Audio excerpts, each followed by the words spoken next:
सिर दुखता है उनका दर्द थोड़ा सा ज्यादा होता है, जिनको जोड़ों का दर्द है, गठिया है, दर्द थोड़ा ज्यादा होता है, जिनको बवासीर की प्रॉब्लम है उनको खून आता है मोशन के साथ, जिनको शुगर की प्रॉब्लम है शुगर का लेवल थोड़ा सा बढ़ता है, नथिंग टू वरी, थोड़ा सा बढ़ता है, ज्यादा नहीं। और अगर शुगर वालों के किसी के अंदर के ऑर्गन भी डैमेज है, किडनी फेलर है, आंखों की प्रॉब्लम है या कुछ और है, उनके ये कलाई के ऊपर, रिस्ट के ऊपर या टखने, एंकल के ऊपर सूजन भी आती है। All these are positive signs, ये सब पॉजिटिव साइन है। इसका मतलब है गैनोडर्मा ने बीमारी पहचान ली और काम करना शुरू कर दिया।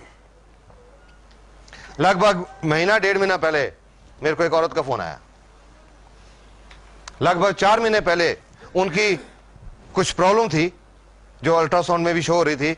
गुर्दे में एक 36 mm की एक रसौली थी, सिस्ट, एक गुर्दे में। उनकी ओवरी, अंडकोश, उसमें एक 3 सेंटीमीटर की एक सिस्ट थी, और उनके यूट्रस में, बच्चादानी में, एक 8 mm का फाइब्रॉइड था, रसौली। उन्होंने उसके लिए गैनोडर्मा की ट्रीटमेंट शुरू की, और ये शुरू करने के लगभग 2-2.5 महीने के बाद एक दिन मेरे को उनका फोन आया, और डॉक्टर साहब आपकी दवाई ने तो गड़बड़ कर दी। मैं कह जी कौन सी दवाई, मैंने तो कोई दवाई दी नहीं आपको। वो जी वो जो आपके कैप्सूल हैं। मैं जी दवाई नहीं है, वो टॉनिक है। अच्छा जो भी है, उसने गड़बड़ कर दी।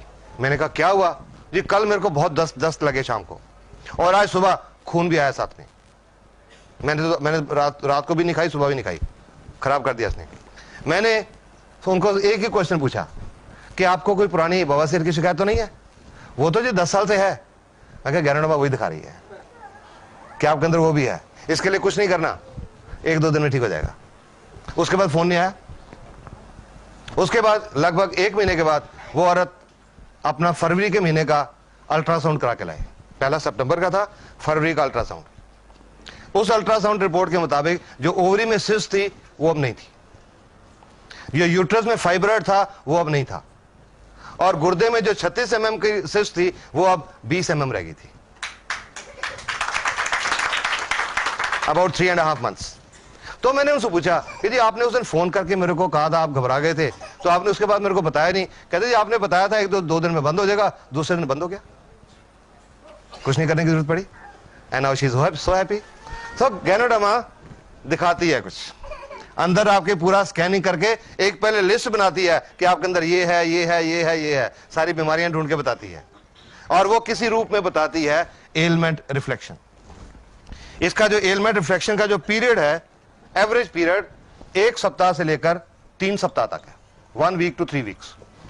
ये एक एवरेज पीरियड है। किसी को कम भी होता है, किसी को ज्यादा भी होता है, पर एवरेज 1 सप्ताह से 3 सप्ताह तक।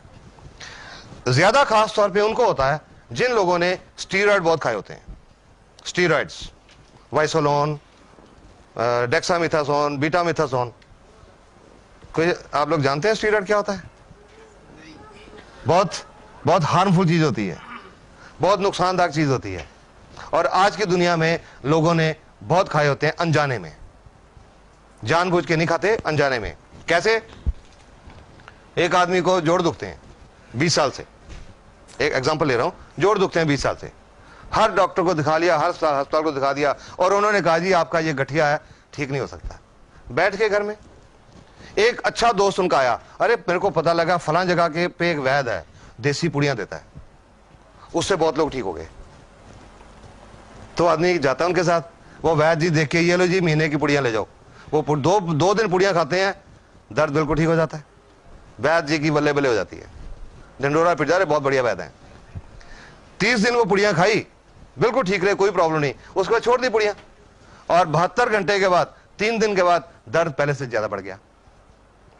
फिर वापस गए वैद्य जी के पास, उन्होंने फिर महीने की पुड़ियां दी, महीना ठीक रहे। जब छोड़ी 3 दिन के बाद फिर दर्द बढ़ गया, फिर पुड़ियां ली, और वो पुड़ियां फिर चलती रही। और अंत में क्या हुआ?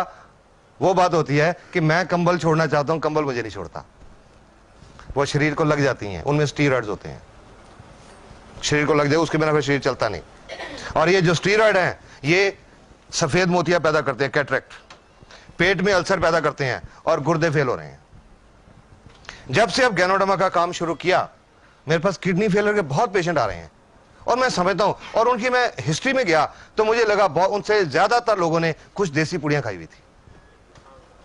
गुर्दे फेल हो जाते हैं। तो जिन्होंने ये स्टीरॉयड खाए होते हैं उनका एलमेंट रिफ्लेक्शन पीरियड थोड़ा ज्यादा हो जाता है, पर ठीक हो जाते हैं।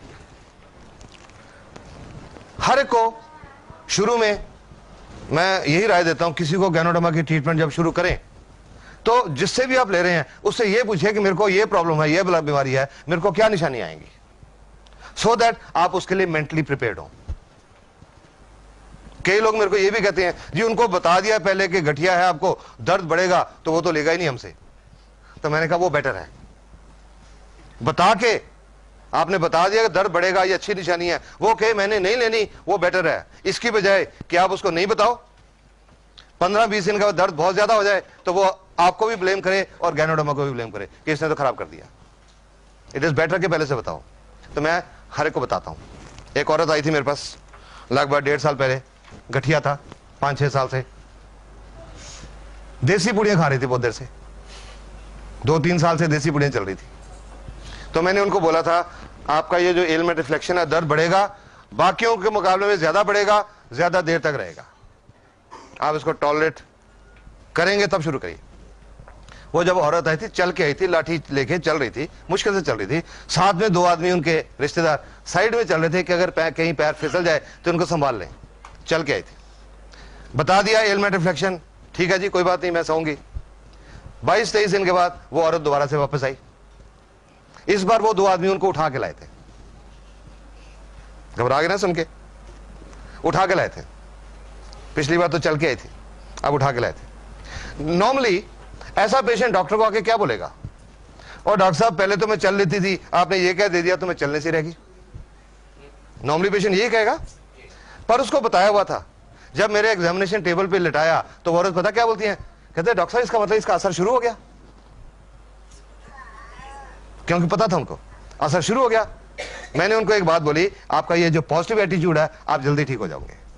और उसके 1.5 महीने के बाद वो कनाडा की फ्लाइट लेके गई, और अब कनाडा से उनको देख के, और उनको कनाडा में चलते फिरते देख के कुछ लोग पटियाला पहुंचे, उनको चलते फिरते देख के। She is a mobile model, she is a walking publicity for Ganoderma. DXN को कोई टीवी के ऊपर इश्तेहार देने की जरूरत नहीं पड़ती, अखबारों में इश्तेहार देने की जरूरत नहीं पड़ती, चलते फिरते लोग ही एडवर्टाइजमेंट है। सॉरी, ये इंपॉर्टेंट चीज है समझना, एलमेंट रिफ्लेक्शन, इससे घबराना नहीं है, it's a good sign. Ganoderma has started working. इस दौरान जैसे मैंने जोड़ों के दर्द बताया, अगर दर्द ज्यादा हो गया कोई पेन किलर खा सकते हैं, नो प्रॉब्लम, उसको कम करने के लिए कोई पेन किलर ले सकते हैं। शुगर की प्रॉब्लम है, लेवल नॉर्मली तो 10-15% बढ़ता है, पर अगर किसी का एवरेज 1-2% लोगों का, किसी का ज्यादा भी बढ़ गया, तो अगर इंसुलिन के 20 यूनिट लग रहे हैं, कुछ दिनों के लिए 25 कर दें, नो प्रॉब्लम। दमे की प्रॉब्लम है, जब बलगम निकलेगी, अगर कहीं सांस की प्रॉब्लम ज्यादा आ जाए तो डेरिफ्लिन का टीका लगवाना पड़े, लगवा लें, नो प्रॉब्लम। पंप लेना पड़े, ले लें, no problem. But RGGR should be continued, क्योंकि ये काम कर रही है, ये बंद नहीं करी। टेम्परेरी मेजर कोई ले सकते हैं, बट इसको काम करने दीजिए, इट इज वर्किंग। जब सारी सेल साफ हो जाती हैं, एलमेंट रिफ्लेक्शन खत्म हो जाते हैं, तीसरा काम शुरू होता है। उसके बाद तीसरा काम शुरू होता है गैनोडर्मा का, रेगुलेशन। सेल के अंदर जो बिजली की क्रिया और जो रासायनिक क्रिया डिस्टर्ब्ड है, उसको गैनोडर्मा बैलेंस करती है।